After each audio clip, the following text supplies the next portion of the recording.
오늘 미국 시장 3대 지수 플러스로 끝났습니다. 제가 볼 때는 1%까지는 안 올라갔었는데 지금 뭐 다른 거 보다가 지금 장이 끝났는데 보니까 1% 넘게 올랐네요. 추세적으로는 계속 올라갔고요. 전일 미국 장이 좀 약했죠. 긍정적인 거는 우리나라 장이 잘 버티고 있다는 겁니다. 중국 장 움직임보다 최근 동향은 우리나라 장이 좀 더 센 것 같긴 하고, 추세적으로는 중국 장하고 같은 방향성으로 움직일 가능성이 조금씩 더 높아지고 있는 게 아닌가라는 생각을 하고 있긴 합니다. 근데 이제 아시아장 많이 깨졌는데 우리나라 장은 잘 버텼죠. 유럽장도 좀 깨졌고요.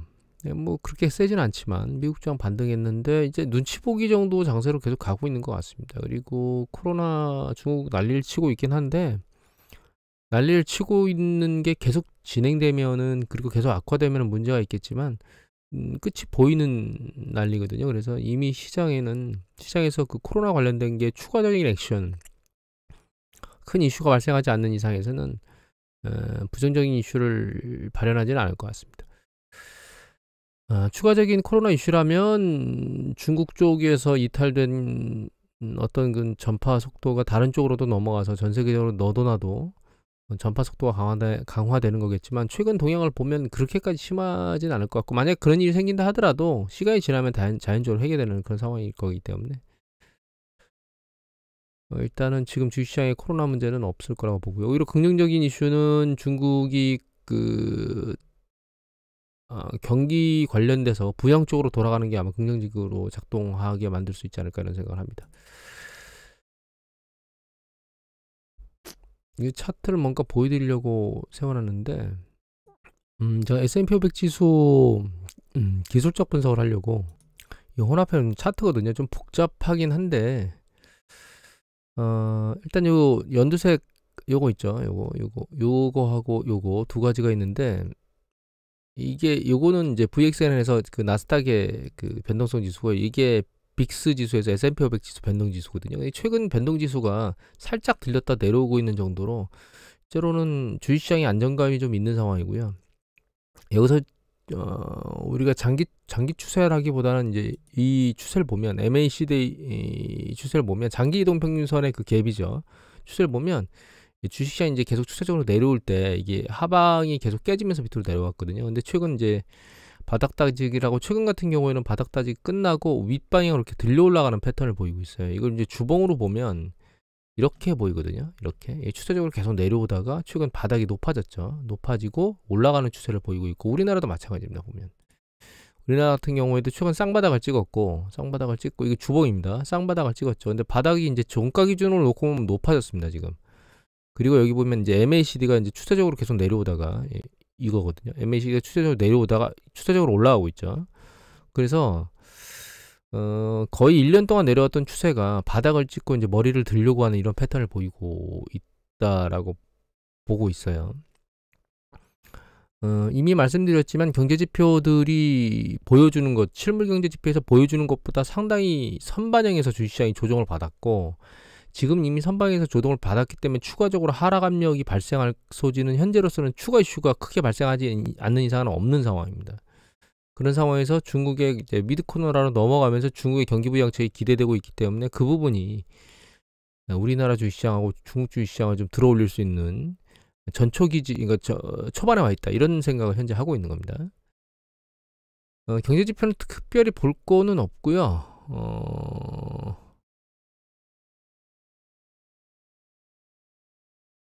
이걸 한번 보여드릴게요. 이거 환경 글로벌 마켓에 강현우 특파원께서 올리신 건데요. 1월 10일 날 지방채 발행 러시다, 이런 얘기가 나오고 있거든요. 경기 부양을 하려고 지방채 발행을 러시를 하고 있는데, 여기 보시면 원래는 3월에 양회에서 당의원도 예산안 통과 후에 지방채를 발행하던 것이 예년인데, 그와 달리 이제 양회를 아직 시작도 안 했어요. 3월이 안 됐으니까 시작도 안 했죠. 그런데 채권 발행을 서두르고 있답니다. 즉 이건 어떤 걸 의미하는 거냐면, 중국에서 위드 코로나 이후에 이제 민심 동요도 잘 그 관리를 하고, 그 힘을 잃어가고 있는 경기 관련된 것도 경기 부양을 하기 위해서 지방채 발행을 용인해주고 있다는 거죠, 중앙정부가. 올해가 그 3연임의 초반기이기 때문에 초반기에 경제지표나 이런 것들을 좀 긍정적으로 나오도록 하기 위해서 이런 행위들을 용인하고 있는 것 같습니다, 중국 당국이. 일단 인민은행에서 기준금리를 내려주는 이런 것들도 동반해서 만들어지는 게 좋을 것 같고, 이게 이제 지금 코로나 때문에 뉴스 보도가 다 덮여 있잖아요. 그래서 코로나 난리치는 게 좀 넘어가면서 2월, 3월 이제 춘절이 지나고 나면 그때 기준금리 인하나 이런 쪽으로 대응을 하지 않을까 이런 생각을 하고 있고, 그런 것들이 나오게 되면 주식시장이 좀 더 긍정적으로 반응을 할 거라는 생각을 하고 있습니다. 그리고 지금 테슬라뿐만 아니라 전기차 관련된 주식들이 한동안 힘을 잃을 것 같고요. 가장 많이 전 세계에서 전기차를 팔아제끼고 있던 테슬라가 힘을 잃고 그 다음에 할인 판매까지 가는 방향으로 가고 있기 때문에 배터리 쪽도 역시 영향을 미치고 있습니다. 여기 엔진솔 주가와 관련된 얘기들이 나오고 있고, 그리고 비아디에 투자했던 워렌 버핏이 비아디 지분을 막 대거로 매도하고 있거든요. 추세적으로는 다 매도를 하진 않겠지만 결과적으로는 조금씩 팔아제끼고 있습니다. 여기 보면 20배 남기고 대거 매가겠다 했는데, 이 20배 남길 수 있는 이유는 초기에 자본 투자를 할 수 있기 때문이에요. 이 개인 투자자는 할 수 없는 겁니다. 이거는 대규모 자금을 가지고 있는 기업이 투자자가 기관 같은 곳이 해당 그 기업이 투자 요청이나 이런 것들을 하면서 받아들여서 들어가는 거기 때문에 이런 것들은 생각을 하시면 안 돼요. 일단 전기차는 일단 이미 말씀드렸던 성장주에서 점진적으로 가치주로 넘어가는 그런 패턴이라고 봐야 될 것 같고, 과매도 구간에 와 있다 하더라도 반등을 너무 크게 높이 기대하지 않는 것이 제 생각에는 긍정적이다. 물론 포트폴리오에서 다 제외하는 것이 좋겠느냐라고 하는 것에 대해서는 저는 그렇지는 않다고 생각하는데, 과도하게 높은 상황에서 산 게 회복이 되겠느냐라고 하는 부분은 그럴 수가 없다라고 인지를 해야 된다는 생각을 하고 있습니다. 이거 머니투데이 김근희 기자께서 1월 11일자 이분께서는 상저하고라고 얘기를 하시는 것 같습니다. KB증권 ECM 본부장 유승창 본부장께서 말씀하셨는데, 전 개인적으로는 반대로 생각하고 있습니다. 상고하저로 생각을 하고 있거든요. 일단은 제가 주식시장을 바라볼 때, 주식시장을 사실 분석할 때 세 가지 영역에서 분석을 하는데, 하나는 신용 활동에서, 그 다음에 하나는 또 경제 활동. 경제 활동이라고 하는 건 생산, 그 다음에 소비, 생산, 투자, 고용 뭐 이런 거라고 생각하시면 됩니다. 신용 활동은 금리 동향이라든가 혹은 중앙은행의 통화 정책이라든가 이런 것하고 관련이 있거든요. 그 다음에 이제 자본시장의, 채권시장의 수익률 움직임, 이것도 마찬가지로 신용활동하고 관련이 있습니다. 그 다음에 나중에 이제 주식시장과 관련된 자산시장 투자 동향, 이렇게 관련이 있는데, 이 세 가지를 분석해서 이제 특정한 판단을 내리는데, 일단은 최근 동향을 보면 미국 같은 경우에는 이거 보시면 이제 파산 신청 숫자가 계속 늘어나고 있어요. 아직 12월 달 총계가 안 나왔기 때문에 12월 달, 11월 달까지만 나오고 있는데, 이거 예전에 보여드렸죠. 요게 2021년도고 이게 2022년도거든요. 이게 11이 구조조정이에요. 구조조정. 기업 구조조정 말하는 거죠. 그 숫자가 점진적으로 지금 늘어나고 있거든요. 전년 대비해가지고. 그리고 이제 12월 달 패턴 보면 이게 12월입니다. 요거 11월 달 점점 여기 보시면 이 총계 숫자가 늘어나고 있어요. 11월, 요게 11월까지 주단입니다. 요거 11월. 그리고 12월 달로 넘어오면서 여기 보시면 계속 전체 통계가 전년 대비 늘죠. 계속 플러스 패턴을 움직이고 있어요. 즉 파산 규모가 점점 늘어나고 있다는 뜻입니다. 사실. 그리고 이거는 청산하는 거고요. 이거는 구조조정하는 거고, 이게 개인 채무조정을 하는 거거든요. 뭐 구분이 없이 해보시면 전년 대비 특히 그 구조조정하고 개인 채무조정은 전반적이 계속 늘어나는 패턴을 보이고 있습니다. 이거는 추세적으로 더 강화될 가능성이 높다고 보고 있는데, 그 이유는 이게 그 부실 연체거든요. 더 이상 받을 수 없다라고 그 금융기관에서, 은행에서 생각하고 상각을 하는 건데, 여기 보시면 추세적으로 계속 올라가고 있고, 특히 이 밑에 보면 소비자 신용이 추세적으로 계속 올라가고 있어요. 이 삼각 규모는 일정 수준 이게 들리기 시작하면 추세적으로 다시 하락하는 게 그렇게 녹록치는 않고, 이 하락 같은 경우에는 사실 여기 보시면 이 경기 확장 국면 중반부에 있을 때 이렇게 움직였거든요. 얘만 보면 느낌이 없지만 마지막에 보여드리는 얘를 보면 느낌이 있을 겁니다. 이거 말고 이걸 볼까요? 이거? 예, 이거는 실업률인데, 실업률이 추세적으로 많이 내려오지 않고, 그러니까 즉 정점 부분에 도달하지 않은 상황에서 요 차지오프가 올라갔다 내려오는 이런 패턴은 보일 수 있어요. 왜냐하면 그 기준금리를 살짝 내려준다거나 이런 상황이 발생하고 그게 경제지표가 받쳐줄 때는 이런 움직임이 있을 수 있긴 한데, 일반적으로는 한번 들려 올라가기 시작하면 추세가 계속 위로 올라갑니다. 일정 시점까지. 언제까지? 경기 수축이 끝날 때까지. 그리고 다음번 경기 사이클이 정상적으로 회귀해서 올라가는 패턴을 보일 때까지는 계속 부실 여신이 늘어나요. 이 패턴이 하반기로 가면 갈수록 계속 올라갈 거라는 겁니다.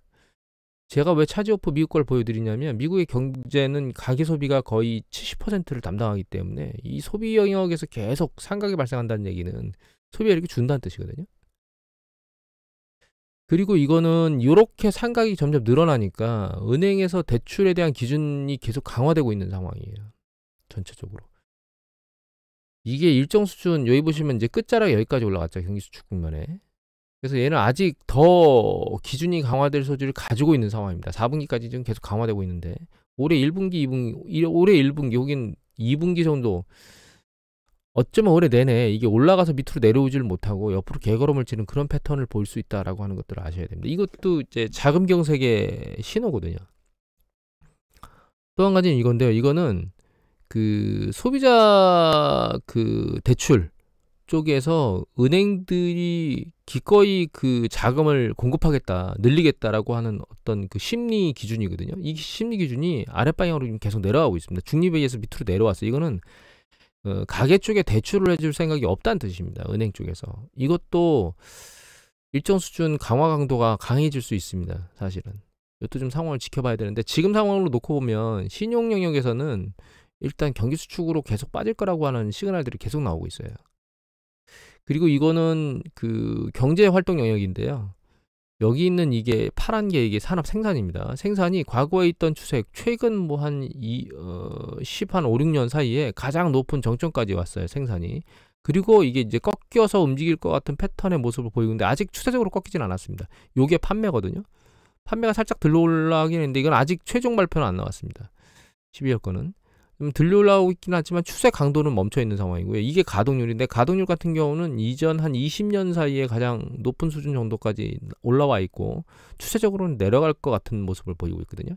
이 어떤 경제 지표가, 실물 경제 지표가 향후에는, 올해는 이게 아랫방향으로 다 세 개 다 아랫방향으로 내려올 거라고 현재 보고 있습니다. 그리고 요게 실업률인데, 실업률이 지금 바닥을 긋고 있거든요. 최근 잠깐 들렸다가 바닥을 그어서 좋은데, 이게 중요한 게 뭐냐면, 이게 바닥점까지 내려오면 더 이상 밑으로 내려가기가 어렵다는 거예요. 그러니까 추가 고용이 어렵다는 거죠. 이 고용은 가계의 소비와 관련이 있잖아요. 이 가계의 소비가 추가적으로 더 늘어날 수 있는, 그러니까 고용된다는 얘기는 월급을 탈 수 있는 사람이 늘어나서 더 추가로 지출을 할 수 있는 여력이 생긴다는 뜻이죠. 그게 한계점에 와 있다는 뜻입니다. 즉 그것 때문에 결과적으로는 이 경제 지표들도 기업과 관련된 생산이나 혹은 가동률도 떨어질 수밖에 없다라고 이해를 하는 겁니다. 가계 소비가 줄어들 거기 때문에. 이거 앞에서 보여드린 연체율도 올라간다는 얘기는, 상각이 늘어난다는 얘기는 한계에 몰려있는 가게들이 늘어나고 있다는 뜻이거든요. 이 밑에 보면 비즈니스 관련된 것도 올라가고 있습니다. 그 가게만 올라가고 있는 게 아니고, 살짝 들리긴 했지만 조금씩 올라가고 있는 패턴입니다. 이게 지금 이렇게 봐서 그런데, 여기 보시면 살짝 들려 올라가고 있죠. 빨간 것도 마찬가지고 여기 있는 파란 것도 마찬가지고, 둘 다 비즈니스도 그렇고 전체도 그렇고 다 올라오고 있어요. 그리고 요거 고용 부분이 지금 상당히 좋은 것처럼 보이지만, 실업률이 바닥에 붙어서 움직이고 있기 때문에 좋은 걸로 보이지만, 안에를 까보면, 이것도 이미 보여드렸지만 안에를 까보면 이렇게 풀타이머는 정점을 찍고 추세적으로 지금 풀타임 고용직은 감소하고 있고, 파트타임 고용직은 추세적으로 늘어나고 있어요. 이 파트타임 고용이 추세적으로 늘어난다는 뜻은 고용의 질이 떨어진다는 뜻이거든요. 즉 실업률은 유지되고 있지만 고용의 질은 완전 고용에서, 정규직에서 비정규직으로 넘어가고 있다는 뜻입니다. 즉 이것도 우리가 생각을 해보면 가계 쪽에서 그 심리적으로 쓸 수 있는 여력이 점점 준다는 뜻이거든요. 이런 상황이 일시적으로 끝나는 게 아니고 추세적으로 이어질 거라는 겁니다. 왜냐하면 한번 해고를 한 곳은 다시 신규 고용을 하려면 무엇인가, 그러니까 기업들, 뭐 대규모 기업이 계속 해고를 하고 있잖아요. 그런 쪽에서 확실히 다시 고용으로 터닝을 하려면 무엇인가 상황이 완전히 변해서 고용을 해도 되겠다라고 하는 쪽으로 넘어가기 전까지는 그렇게 고용을 하지 않기 때문에 최소한 1, 2년의 시간의 갭이 필요해요. 그래서 결과적으로는 올 시간이 지나면 지날수록 경제 지표들이 안 좋아질 거기 때문에 이게 상저하고를 하기에는 어렵다고 보고 있습니다. 전 개인적으로. 그래서 초반부에 이미 말씀드렸던 것처럼 경제 지표에 비해서 상당히 많이 조정받은 것, 이 부분이 일정 부분 반등을 먼저 보이고, 반등을 보인 이후에 추세적 반등을 계속 이어나가지 못하는 이유는 경제 지표가 좋게 나오지 않을 거기 때문에 추세적으로 반등을 계속 이어나가지 못하고 다시 머리를 눌려서 밑으로 내려오는 그 과정 중에 이제 금융시장에 충격을 주는 이슈가 발생하면 이 하단을 뚫고 세차게 내리꽂는 이런 패턴을 보일 거라는 생각을 하고 있습니다.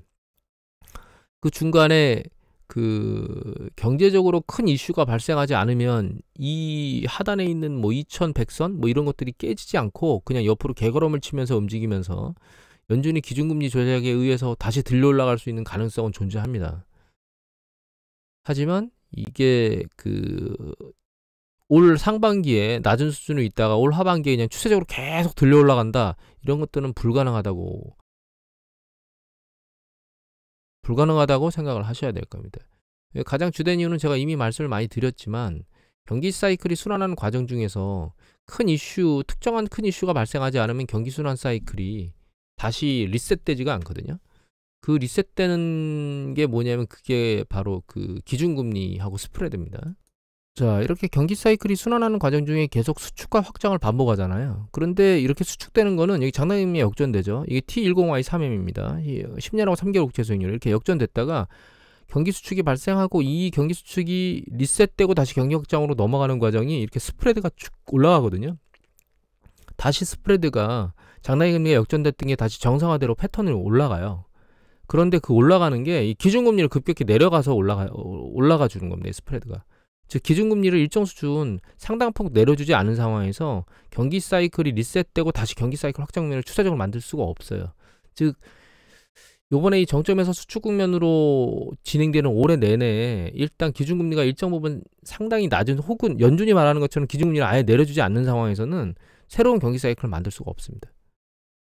그러니까 일정 수준 기준금리를 일정 폭까지 내려주지 않는 이상 새로운 경기 사이클을 만들어줄 수가 없기 때문에 경기 사이클의 기준금리를 일정 부분 내려준다는 뜻은 결과적으로는 경제 지표가 안 좋아지고 있다는 뜻, 그 다음에 혹은 금융시장에 충격을 받았다는 뜻이거든요. 그 뜻인데 그 상황에서 이 주식시장이 올라갈 수 있다? 제 생각에는 불가능하다고 생각하고 있습니다. 그래서 저는 상고하저를 현재는 생각하고 있고, 상반기에 주식시장이 들려 올라가면 추세적으로 들려 올라간다고 생각을 하지 말고 상대적으로 매도를 할 수 있는 기회를 좀 높은 수준에서 잡을 수 있게 변화하고 있다라고 해서 위험자산 포지션을 줄이고 안전자산 포지션을 늘리는, 혹은 현금을 확보하는 그런 형태로 대응을 하시라고 권고를 드리고 싶습니다. 그리고 단신들 몇 가지만 보면요, 이것도 지금 현재 계속 성장률을 하향시키고 있잖아요.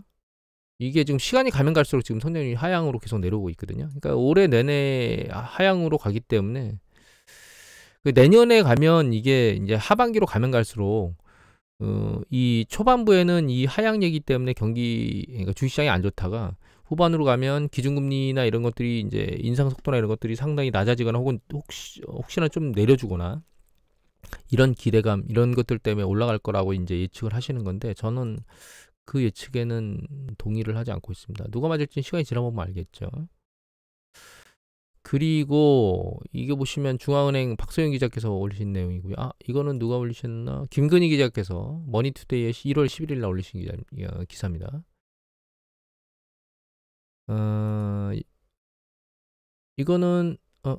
요거는 중앙일보의 박소영 기자께서 1월 11일 날 올리셨는데, 어제도 러시아 얘기를 했는데 러시아가 10년 내에 실패하거나 해체될 거라는 얘기들이 나오고 있습니다.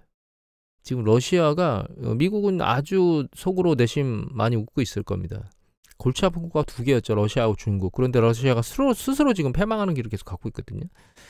푸틴이 실각할 가능성이 점점 높아지고 있다는 게 저도 개인적인 생각입니다. 권윤현 기자께서 1월 11일 날 올리셨습니다. 이게 알프스입니다. 지금 흰백의 눈길 위에서 스키를 타야 되는데 난리죠. 유럽이 너무 따뜻해가지고 푸틴이 아마 속이가 쓰릴 거예요. 귀찮아도 플라스틱 라벨을 벗기고 분리수거를 해야 되겠죠. 그리고 우리나라도, 이거는 한혜랑 기자께서 연합뉴스에서 올리셨는데, 우리나라도 연금개혁을 해야 되지 않을까요? 30대한테 물어봤더니 자기들은 못 받을 것 같다 이렇게 얘기를 하고 있기 때문에.